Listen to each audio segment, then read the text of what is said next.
অবিস্মরণীয়। এবং এই সব কটিগুলোর সমন্বয়ে সৃষ্টি হয়েছে বাংলাদেশ।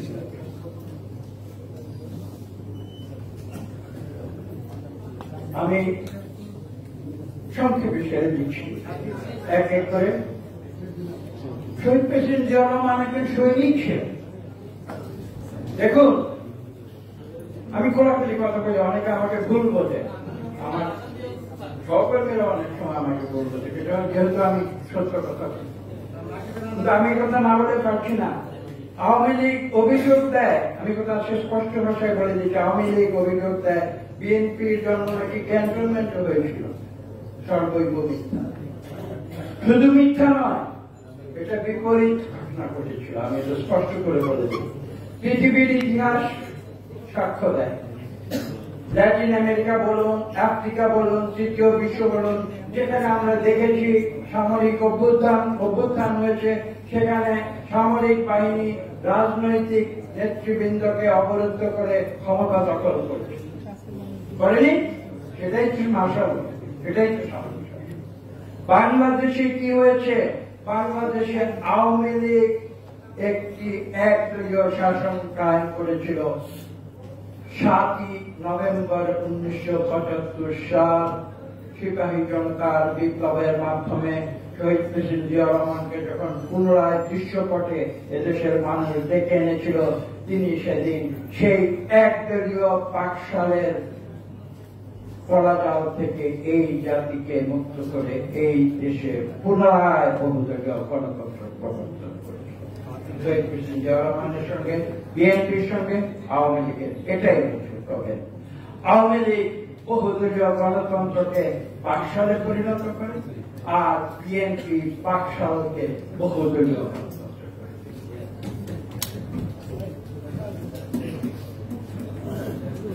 দেখুন, বিশ্ব রাজনীতির কথা বল, শহীদ প্রেসিডেন্ট জিয়াউর রহমান তিনি বাংলাদেশের যে সম্মান, ভুলুণ্ঠিত সম্মান, সেই ভুলুণ্ঠিত সম্মানকে তিনি আকাশচুম্বী করেছেন।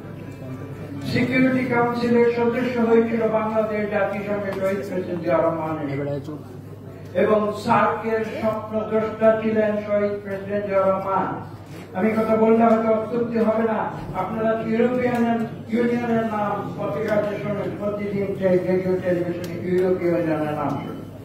যেদিন ইউরোপীয় ইউনিয়নের কনসেপ্ট পুরোপুরি তৈরি হয়নি, তার অনেক আগে শহীদ প্রেসিডেন্ট জিয়াউর রহমান বলেছেন যে আমরা একটা রিজিওনাল কমিউনিটি তৈরি করব, যার নাম হবে সার্ক। এবং আজকে আমরা জানি বিভিন্ন রাজনৈতিক কারণে সেই সার্ককে ইচ্ছে করে অকার্যকর করে দেওয়া হয়েছে, কিন্তু এই সার্ক আমি বিশ্বাস করি আমাদের এই ভূরাজনৈতিক অঞ্চলে, আমাদের জিও পলিটিক্সে এই সার্ক আবার নতুন করবে।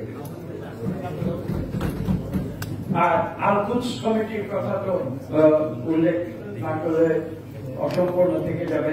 আপনারা জানেন প্রেসিডেন্ট জিয়াউর রহমানকে মধ্যপ্রাচ্যে যে কনফ্লিক্ট এখনো চলছে, দশকের পর দশক ধরে চলছে, সেই কনফ্লিক্ট দূর করার জন্য যে আন্তর্জাতিক কমিটি ছিল, যার নাম ছিল আল-কুদস কমিটি, শহীদ প্রেসিডেন্ট জিয়াউর রহমানকে সেই কমিটির সদস্য করে মধ্যপ্রাচ্যে দ্বন্দ্ব নিরসনের জন্য বিশ্বের বড় বড় নেতারা তাকে সেই দায়িত্ব। শেষ কথায় ফিরে আমাদের রাখাল রাজা শহীদ প্রেসিডেন্ট জিয়াউর রহমান বাংলাদেশের মানুষ ভালোবেসে তাকে যে নাম রাখাল। তার শেষ মুহূর্তের কথা শুনুন, আমি শেষ করে দিচ্ছি। একজন মানুষ জীবনে বিত্ত, বৈভব, অর্থ, সম্পদ, ক্ষমতা সবকিছু ভোগ করতে পারে, কিন্তু মানুষ মৃত্যুর সময় কি নিয়ে যায়? তার কোনো কিছুই মানুষ মৃত্যুর সময় নিয়ে যেতে পারে না। একটি জিনিস নিয়ে যায়, সেটা হচ্ছে মানুষের শ্রদ্ধা এবং ভালোবাসা।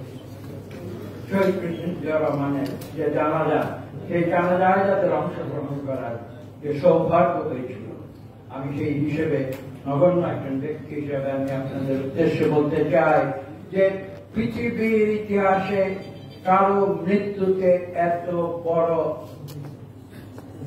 অন্ত্যেষ্টিক্রিয়া শব্দটি ব্যবহার করছি, কারণ সবাই মুসলমান নয়, জানাজার পরিবর্তে অন্ত্যেষ্টিক্রিয়া শব্দটি ব্যবহার করছি। পৃথিবীর জাতি ধর্ম নির্বিশেষে কারো মৃত্যুতে এত বড় জানাজা অনুষ্ঠিত হয়েছিল কিনা ইতিহাসে এটাই। এবং আজকে এই কথাটি আমি আপনাদের উদ্দেশ্যে বলে যাব যে বাংলাদেশে আমরা আজকে বসবাস করছি, সেই বাংলাদেশের মানুষ কোনদিন শহীদ প্রেসিডেন্ট জিয়াউর রহমানকে বলতে পারবে না, আমরা বলব।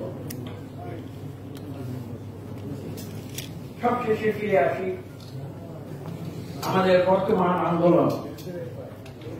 আমরা শিরোনামের দিকে তাকিয়ে দেখুন, আমরা আন্দোলন কেন করেছি? ক্ষমতার জন্য নয়। বিএনপি ক্ষমতার আন্দোলনে বিশ্বাস করে না, বিএনপি জনগণের অধিকার।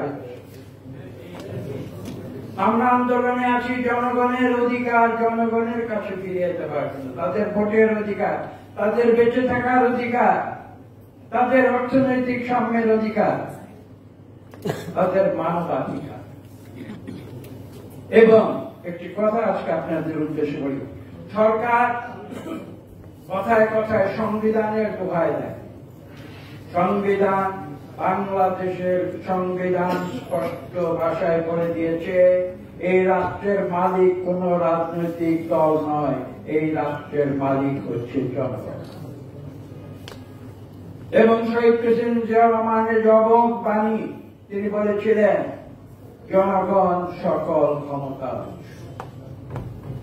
প্রতি 5 বছর জনগণ তাদের সেই ক্ষমতা একটি নির্দিষ্ট সময় 5 বছরের জন্য কারো উপরে তারা দায়িত্বটি দেয়, প্রতিনিধি সৃষ্টি করে। কেননা 18 কোটি মানুষ তো দেশ শাসন করতে পারে, সংসদে 300 প্রতিনিধি থাকে, তারা একটি সরকার গঠন করে। তো সেই সরকার যদি ভুল করে যে তারা চিরদিনের জন্য ক্ষমতা পেয়ে গেছে, যেটা আজকে সরকার করেছে, তাহলে কিন্তু তারা মারাত্মক। আমি স্পষ্ট ভাষায় উল্লেখ করে দিতে চাই, এই 7ই জানুয়ারির প্রহসনের নির্বাচনে এই সরকার চরমভাবে পরাজিত হয়েছে। তাদের পায়ের নিচে মাটি সরে গিয়েছে। আমাকে অনেকে প্রশ্ন করে, বাস্তব এই সরকারকে আরো 5 বছর থাকবে? আমি তাদের উত্তরে বলি, যেদিন 1990 সালের শেষে যেদিন এরশাদ সরকার এদেশ থেকে বিদায় নিতে বাধ্য